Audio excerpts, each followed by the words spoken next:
Tanguay électronique, en première ligne.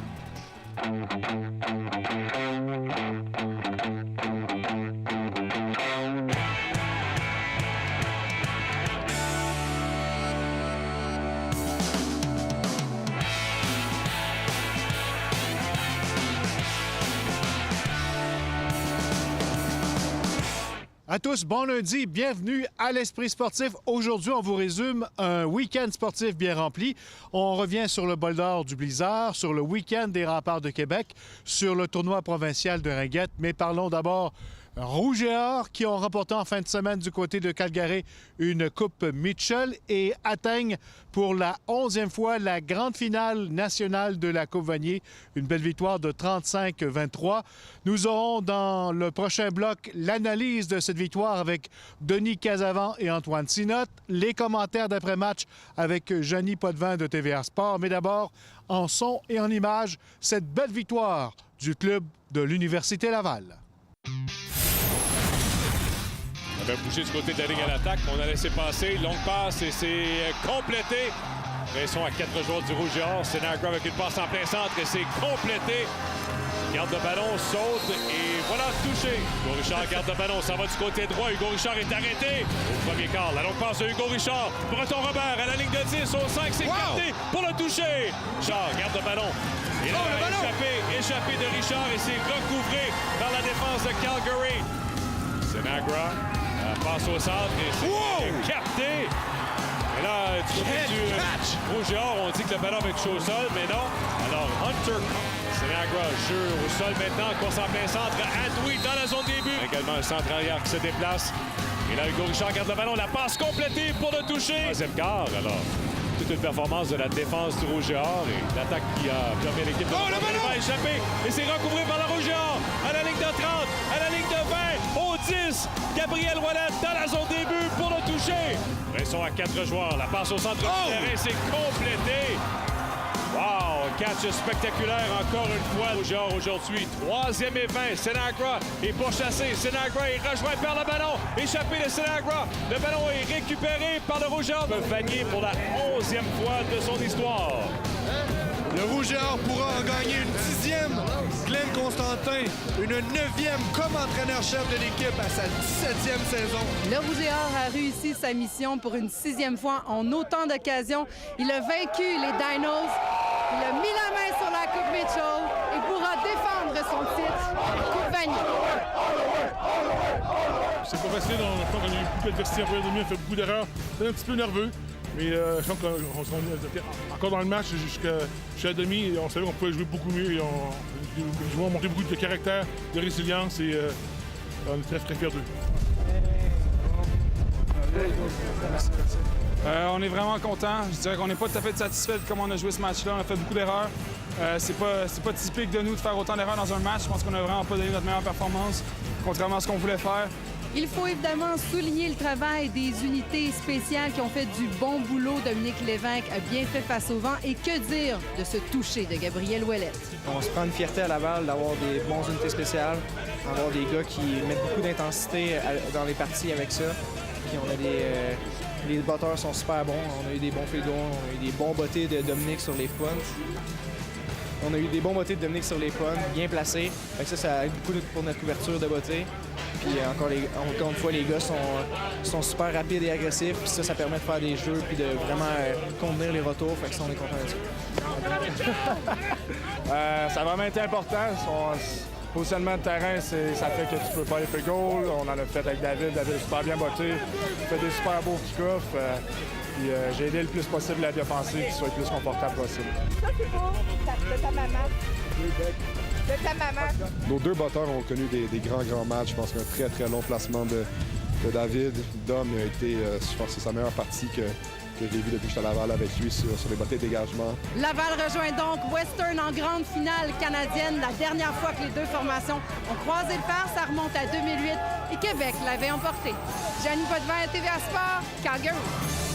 Toute une performance de la défense du Rouge et Or et l'attaque qui a permis à l'équipe de échapper. Et c'est recouvré par le Rouge et Or. Encore une fois, toute une performance de la défense du Rouge et Or en deuxième demi face à Calgary. Une des meilleures attaques au pays. On a limité les Dinos à 6 points seulement, ce qui a permis au Rouge et Or de remonter la pente et de remporter la victoire. Tu connais ce fameux cliché que les défenses remportent les championnats. Ben, championnat de la Coupe Mitchell qui doit absolument revenir à Marc Fortier et son unité défensive. En première mi-temps, c'était près de 300 verges concédées à l'attaque des Dinos qui avait été explosive toute la saison. On est passé de 300 en première mi-temps à peine 100 en deuxième. Le carrière adverse Adam Sinagro, un Montréalais justement, qui a été confondu du début à la fin de ce deuxième engagement. Prestation sans faille lors des 30 dernières minutes. Et comme à la Coupe Vanier l'an dernier contre Calgary, c'est un jeu sur les unités spéciales qui a changé l'allure du match. Tu veux un autre cliché? En voilà un autre. Hein? Les 3/3 doivent contribuer dans les grands matchs. Gabriel Ouellette a été extrêmement opportuniste, mais en même temps, les unités spéciales, oui, ont bien paru sur ce jeu spectaculaire, mais on n'a pas fait d'erreur et je l'ai souligné pendant la rencontre. Unité de dégagement, on était hermétique. David Côté, le botteur de placement, a été parfait. Dans tout ça, on doit être 3 en 3, attaque, défense, unité spéciale, mission accomplie. Maintenant, un rendez-vous avec les Mustangs de Western, les champions de l'Ontario. C'est ce qui reste maintenant au Rouge et Or pour remporter une 10e Coupe Vanier. Alors, samedi prochain, c'est notre rendez-vous en direct de Hamilton.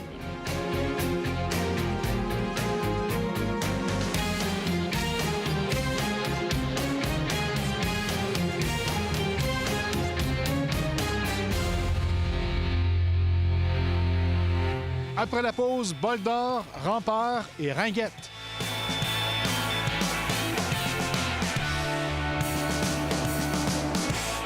Plusieurs événements ont marqué le monde du sport en fin de semaine. Le Bol d'Or pour le Blizzard du Séminaire Saint-François, 2 matchs pour les Remparts de Québec, entre autres. Voici Dans l'action.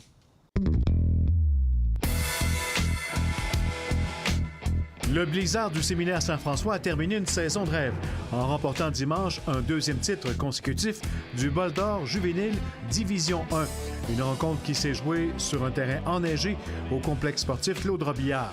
À son dernier match dans les rangs scolaires après avoir dominé au cours des 3 dernières années, Kalenga Muganda a connu la meilleure rencontre de sa carrière en menant le Blizzard à un gain de 28-13 devant les Loups de Curie-Antoine Labelle dans une reprise du Bol d'Or 2016. Joueur par excellence du match, le porteur de ballon a récolté 458 verges et 4 touchés en 37 courses pour transformer un retard de 17 à la demi. C'est pas de prendre panique. On avait vécu dans la même situation contre eux le dernier match de la saison régulière. On perdait 29-23 à la mi-temps. Puis, encore une fois, on savait qu'on était capable de rebondir et de bien courir le ballon. On avait des bonnes positions de terrain en première demi. On n'a pas réussi à closer le dé là, un peu avec des touchés. Mais on savait qu'on allait revenir en deuxième demi. Ça a été vraiment difficile, mais on a eu quelques blessés qui nous ont mis dans le trouble. En fin de compte, on a mis une couple de gars qui ont steppé up et on est resté dans la game. On a réussi à closer à la fin là, solidement. Là. Présent à la rencontre ultime 6 fois au cours des 7 dernières saisons, le Blizzard n'a pas perdu depuis le Bol d'Or 2015 face au Cactus du Collège Notre-Dame. Dans la NFL, Anthony Auclair a joué son 2e match officiel avec les Buccaneers de Tampa Bay dimanche. Premier départ et première victoire dans la Grande Ligue pour l'ancien du Rouge et Or. Le Beauceron de 24 ans a été utilisé comme premier centre arrière ou ailier espacé par les Bucs, sa position régulière. Auclair a vu beaucoup plus d'action offensive qu'à son premier match le 5 octobre, alors qu'il avait principalement été confiné aux unités spéciales. Au hockey junior majeur québécois, les Remparts ont partagé les honneurs de leurs 2 rencontres du week-end. Vendredi soir, au Centre Vidéotron, le capitaine Mathieu Boucher, auteur de 2 buts, 2 passes, a guidé son équipe vers une victoire de 5-2 aux dépens des Cataractes de Shawinigan. C'est mené par le trio des vétérans que les Remparts ont inscrit leur 16e victoire cette saison. En plus de 4 points de Boucher, Olivier Garneau, 1 but, 2 passes, Derek Gentil, 1 but, 1 passe, ont permis aux Remparts de signer une 7e victoire à leurs 10 dernières sorties. Dimanche à Bécomo, l'équipe de Philippe Boucher n'a pu se remettre d'un lent départ et s'est finalement inclinée 4-3 face aux Dracars. Le gardien partant des Remparts, Derek Baribeau, qui a accordé 3 buts sur 12 lancés, a vu Olivier Troupe s'amener en relève. Et la décision de l'entraîneur Philippe Boucher avait donné des résultats. Refusant de se laisser abattre, les visiteurs ont terminé la 2e période en force avec 2 buts, ceux de Gentil et Huntley. Avec un pointage de 4-2 en 3e, Michael Robidoux aura gardé son équipe dans le match jusqu'à la fin. Québec visitera Blainville-Boisbriand mercredi.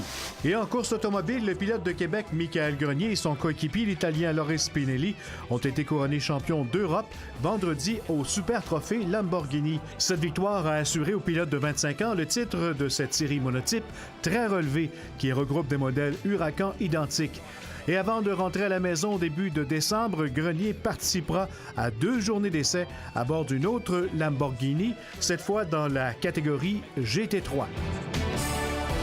Parlons maintenant ringuette. C'est dimanche qu'a pris fin le plus important tournoi de ringuette au Québec. Ça se passait à Lévis. Reportage. Certaines ont commencé à jouer à l'âge de 5 ans. D'autres ont découvert le sport récemment et aujourd'hui, c'est la passion qui les unit.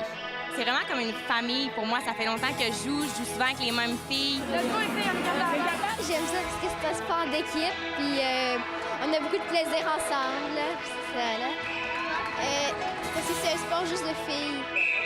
Depuis que j'ai 8 ans que je joue à la ringuette, c'est devenu des amis, c'est devenu des compagnes de vie. 900 joueuses des 4 coins de la province se sont donné rendez-vous ce week-end à Lévis pour le tournoi de ringuette.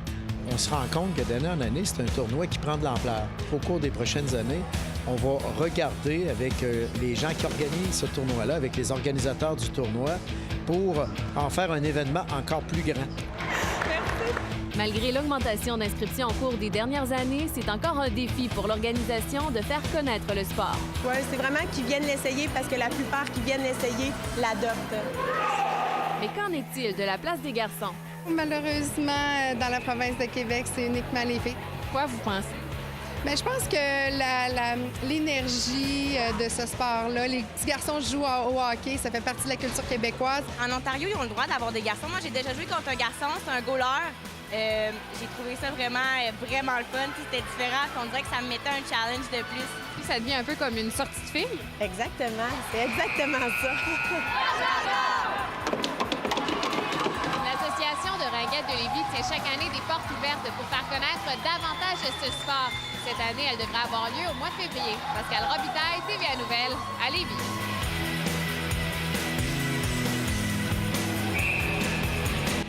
Voilà qui complète l'esprit sportif pour aujourd'hui. Passez une bonne fin de soirée. On se retrouve demain. Bye bye.